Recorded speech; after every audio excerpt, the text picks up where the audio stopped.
What are you doing there, 3PO? Taking one last look, sir, at my friends. Star Wars Episode 9 The Rise of Skywalker is meant to be an end of the Skywalker Saga, the culmination of 11 films, 186 TV episodes, and countless comics, novels, and video games. And if you don't have time to binge all of that, or if you just want to take a trip down memory lane, then I am here for you. I've basically been explaining Star Wars to people since I was 6, so here we go. Big spoilers for the entire Star Wars saga are ahead. The story takes place a long time ago in a galaxy far, far away. Humans and aliens from thousands of planets use spaceships that travel through hyperspace. Most of these worlds are part of a galactic republic that has its headquarters here on Coruscant. The entire planet is one big city. The Republic doesn't have a standing army or navy, but it is policed by an order of space wizards called the Jedi Knights. The Jedi derive their power from the Force. What's the Force, you ask? It's an energy field created by all living things.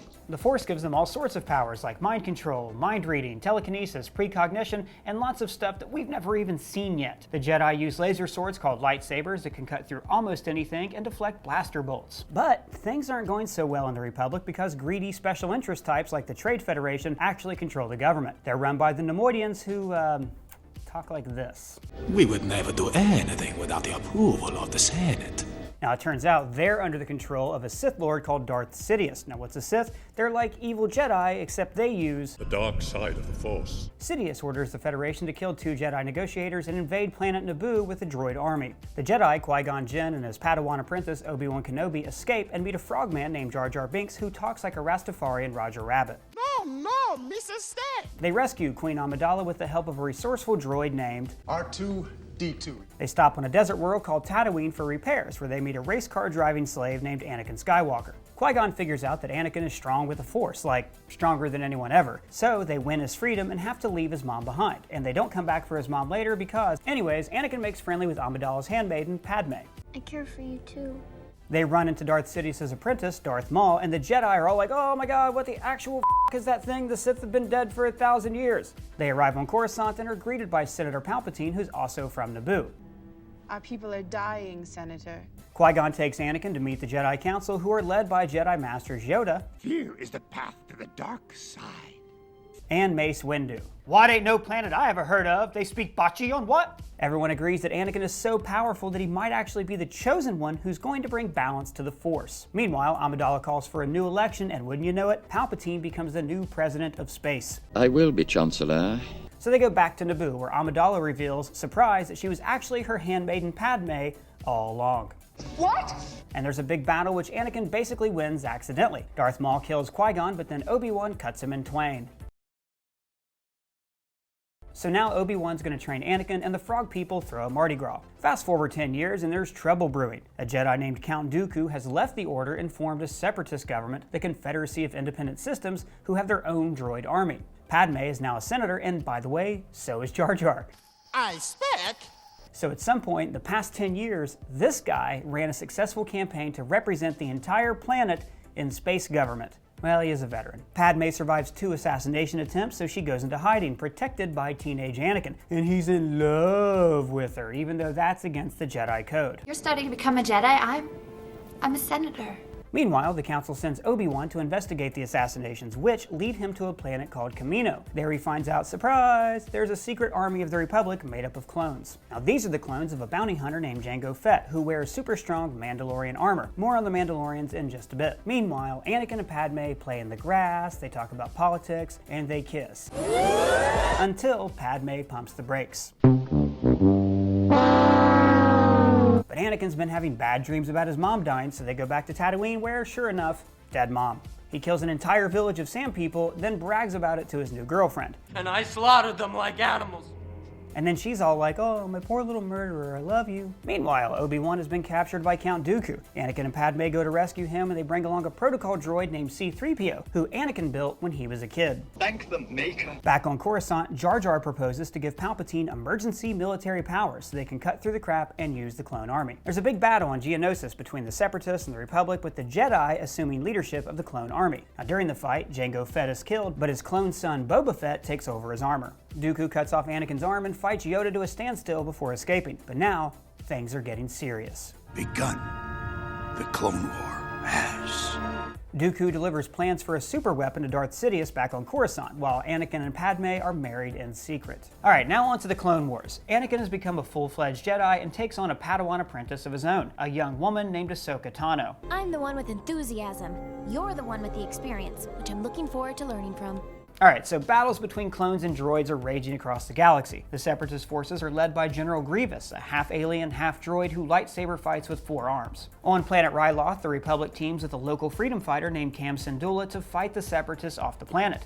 On Mon Cala, the Jedi help young King Lee Char and his advisor Akbar to prevent a civil war and kick the droids off the planet. A senator from Alderaan named Bail Organa befriends Padme, who's still secretly married to Anakin. And during a rescue mission, Anakin forms a mutual respect for a military officer named Tarkin. Jango Fett's home planet, Mandalore, has stayed neutral in the war. They're led by Duchess Satine, who had her own forbidden love with Obi-Wan. Had you said the word, I would have left the Jedi Order. They're fighting off a terrorist group of Mandalorians called Death Watch who want to make the planet violent again. Now during this time, it's revealed that Darth Maul survived his halving and has been alive all along. What? He fights to take control of Mandalore and then consolidates several crime syndicates. Revenge. I must have revenge. But he mostly wants revenge on Darth Sidious and Obi-Wan. Sidious kicks his ass and Darth Maul kills Obi-Wan's true love, Duchess Satine. So with every battle, the Jedi begin to lose their way. The fog of war falls and makes them less keepers of the peace and more soldiers. One Jedi is even expelled from the Order for war crimes. Ahsoka Tano, meanwhile, grows to be a great warrior, but she's framed for murder and the Jedi Council imprison her. Though she's proved innocent, she's disillusioned and leaves the Jedi Order. I understand wanting to walk away from the Order. I know. Now this leaves Anakin resentful of the Jedi Council.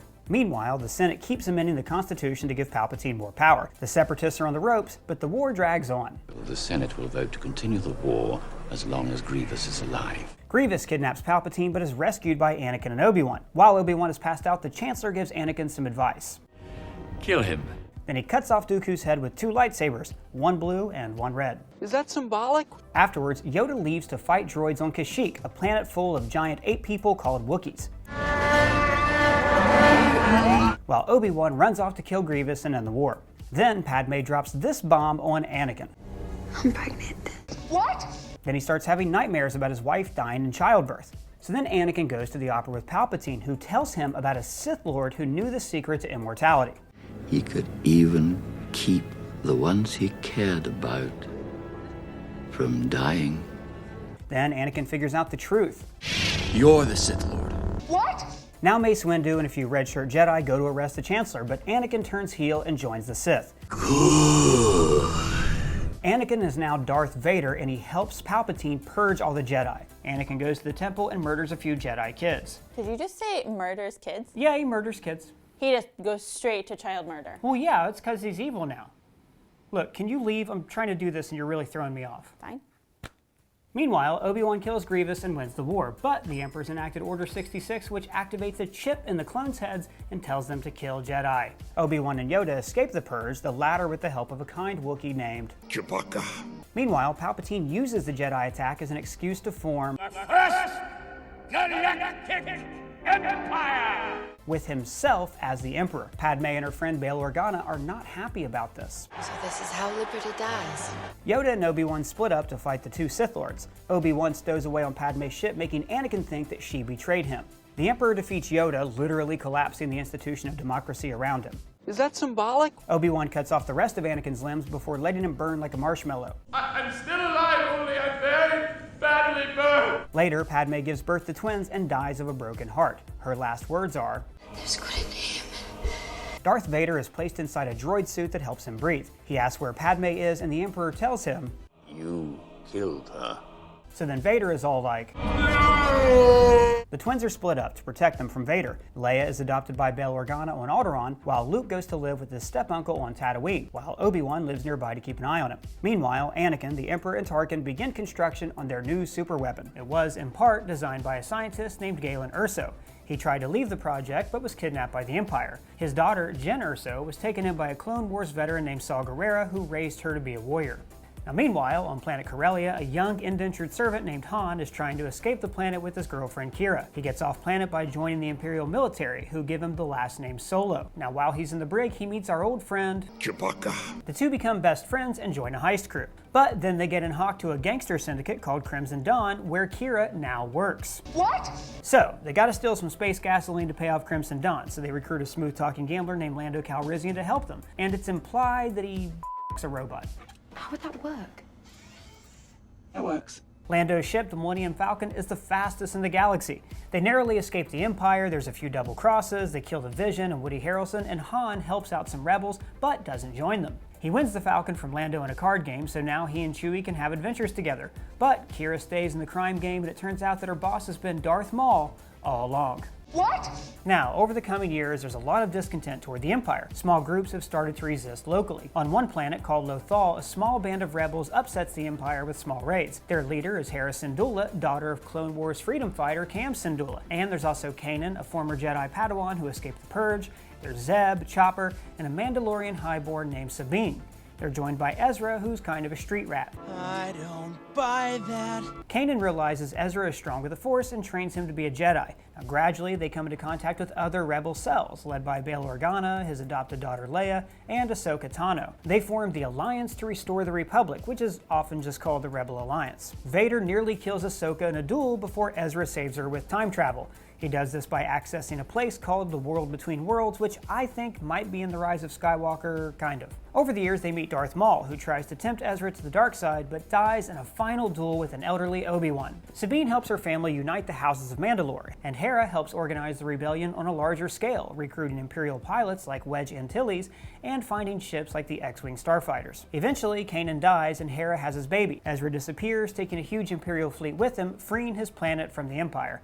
Then Sabine and Ahsoka Tano leave to go find him. Okay, now somewhere around this time, the Empire took over Mandalore from the Separatists and implemented the Great Purge. They stole Beskar, the metal that makes Mandalorian armor, and forced many Mandalorians into exile.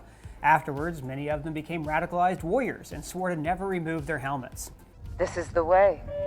This is the way. Meanwhile, this fledgling rebellion has become worried about the Empire's new superweapon. They call it the Death Star. Supervising its construction are Orson Krennic and our old pal Tarkin, who's now a Grand Moff. This thing can actually blow up entire planets. So the rebels recruit Jyn Erso, and she decides to rescue her dad from the Empire. She joins up with a ragtag group of unlikely heroes called Rogue One. And they catch up to her dad, who tells them where to find the Death Star plans and that the superweapon has a weakness that he built into the design to make it easy to destroy. So now the rebellion, under leadership of former Senators Bail Organa and Mon Mothma, stage an attack on planet Scarif to recover the plans. It's the first major victory against the Empire, but unfortunately, Jyn and all the rest of her team are killed, along with Krennic. The stolen plans get on board a small cruiser and are handed off to Princess Leia. Darth Vader is unable to retrieve them despite being a stone-cold badass in a hallway fight.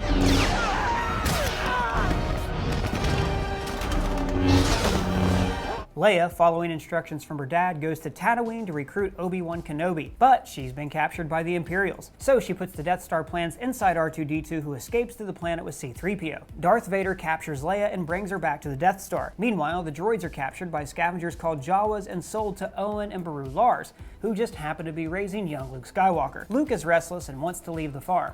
And if these new droids do work out, I want to transmit my application to the Academy this year. But his uncle won't allow it. You can go to the Academy next year. But still, he dreams of a life somewhere beyond these twin desert suns. He discovers Leia's hidden message inside R2. Help me, Obi-Wan Kenobi. So they find the Jedi Master, who's called himself Ben for years, and after just 17 years has aged like an avocado. Ben tells Luke about the Force and the Jedi and his father, peppered in with a few half-truths. A young Jedi named Darth Vader. He betrayed and murdered your father. After Imperial stormtroopers kill Luke's family, he decides to help Obi-Wan and go to Alderaan. In a spaceport bar, they meet our old friend Han Solo, still smuggling with Chewbacca. Han is in deep to the gangster Jabba the Hutt, so he agrees to take them to Alderaan in the Millennium Falcon for a large fee. And yeah, about Alderaan, the Death Star blew it up. What?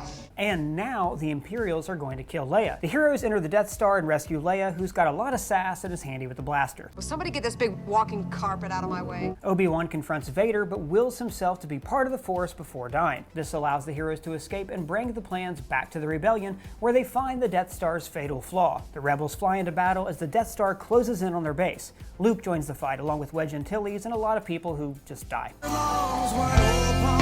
Darth Vader uses an Imperial ship called a TIE Fighter to destroy almost every Rebel fighter until Han shows up with a quick rescue.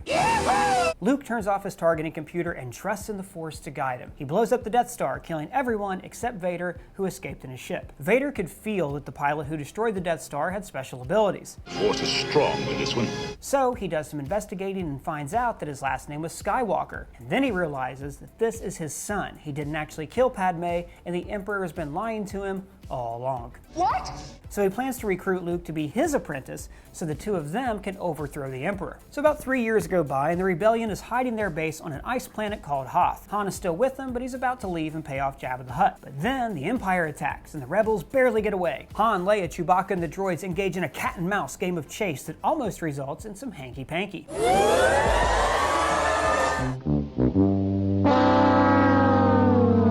Vader is chasing them down, looking for Luke, and even hires Boba Fett, who's all grown up now. Luke, meanwhile, is training with Yoda on a swamp planet, and his Force powers are pretty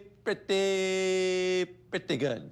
But not as good as Yoda's. But then he has a vision of Han and Leia in trouble, and he cuts his training short, despite warnings from Obi-Wan's ghost. Meanwhile, the other heroes are fixing their ship on Cloud City, which is run by Han's old friend Lando, who, it turns out, was working for the Empire all along. What?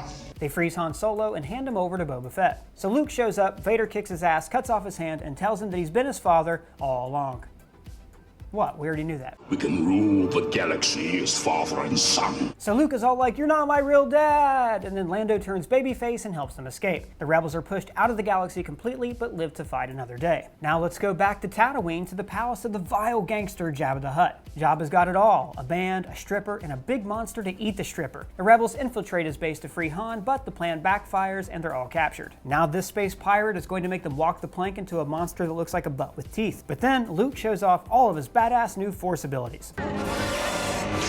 Leia strangles Jabba, R2 electrocutes a monkey lizard, and Boba Fett falls into the butt with teeth, and the rebels get away. Luke goes back to the swamp to watch Yoda die, and Obi-Wan tells him that Leia is his sister. They want him to fight Vader, but Luke says, "Can't kill my own father." Now, meanwhile, the rebels learn the Empire is building a new Death Star. So our heroes go to the forest moon of Endor to blow up its shield generator. They raise spikes and make friends with teddy bears called Ewoks. Luke tries to turn Vader to the good side, but that plan backfires. Vader takes him to the Emperor, who reveals that he set a trap for the rebellion. Lando shows up with Akbar commanding the rebel fleet. Soon they realize it's a trap.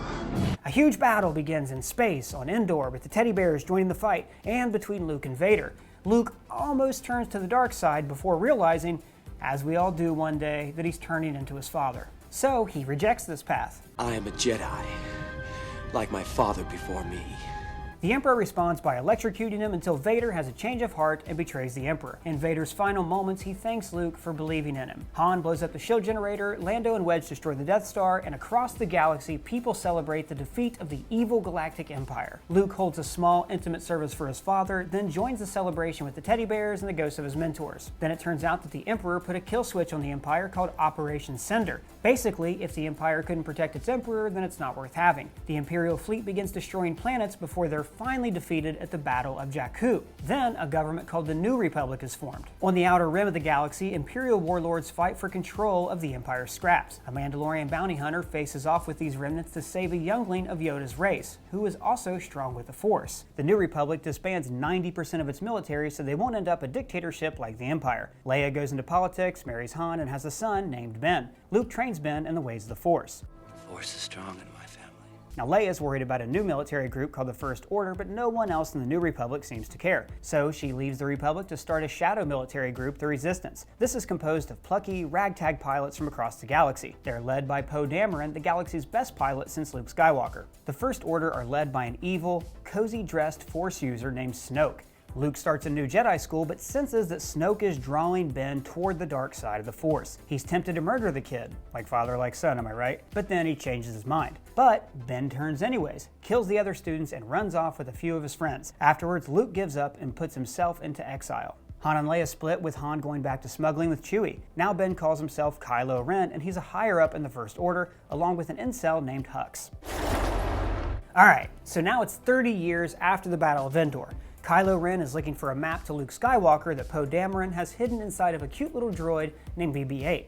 The First Order catches Poe on Jakku, but the droid escapes and is found by a scavenger named Rey. Poe escapes the First Order with the help of a turncoat stormtrooper named Finn. They get separated, but then Finn meets Rey and they escape the First Order on the Millennium Falcon. Han and Chewie find them and they go to a wise old pirate named Maz Kanata. Rey finds Luke's old lightsaber and has crazy Force visions because it turns out that she's Force sensitive too. The saber. Take it. Now meanwhile, the First Order had built a new super weapon called Starkiller Base, and they use it to take out the capital of the New Republic. The First Order attacks the castle, the Resistance shows up, and Han is reunited with his estranged wife. But the First Order kidnaps Rey. The Resistance stages a daring raid on the base, while Finn, Han, and Chewie rescue Rey. Kind of. I mean, she mostly rescues herself because she's so strong with the Force, even though nobody's had to train her or anything like that. But that's not important right now. Ben kills Han and then has an epic lightsaber fight with Rey, who again is just crazy strong with the Force. Their duel ends in a draw, Poe destroys Starkiller Base, and Finn is very badly injured. I'm still alive, only I'm very badly burned. Rey uses the completed map to find Luke Skywalker and ask him to help the Resistance. Now the good guys are on the run and the First Order has an overwhelming advantage in numbers. The Resistance flagship is badly damaged, nearly killing Leia, who saves herself with the Force, but now she's in a coma. Finn makes friends with a technician named Rose and they hatch a crazy plan to hack the First Order ship. They travel to a planet filled with the worst scum in the galaxy, the richest 1%. There, they recruit a codebreaker named DJ who eventually betrays them. Luke refuses to train Rey and instead gives her lessons in why the Jedi need to be phased out. The legacy of the Jedi is failure. But Rey's powers continue to grow anyways. She reaches a connection with Kylo Ren through the Force and the two of them hit it off. If I go to him, Ben Solo will turn. She decides that she can turn him to the good side, and sure enough, Kylo double-crosses his master. He and Rey team up for a second before he tries to recruit her to the First Order, and then he reveals that her parents were actually nobody all along. What? Poe tries to pull a mutiny on Holdo, but Leia stops him, and the cocksure pilot learns a lesson in long-term strategizing. Holdo sacrifices herself so the Resistance can escape to a bunker on a salt planet. Rose and Finn join the fight and do this. The First Order traps the Resistance, but then Luke Skywalker shows up to duel his nephew. But it turns out that Luke was actually Force projecting himself all along. See you around, kid. The heroes escape on the Millennium Falcon, and Rey has taken the sacred Jedi text that will allow her to further her training. Now the Resistance has learned from their failures and is ready to rebuild and face the First Order. Far away, Luke watches a twin sunset and becomes one with the Force, mirroring the isolated young man who looked into the desert sky and dreamed of adventure. While across the galaxy, the legend of Luke Skywalker and the Resistance spreads as more children look to the stars and dream of a new hope. Alright guys, that's basically all of Star Wars. If you have any things that you think I should have left in, let me know in the comments below. And if it's your first time here, please subscribe. For Screen Crush, I'm Ryan Arey.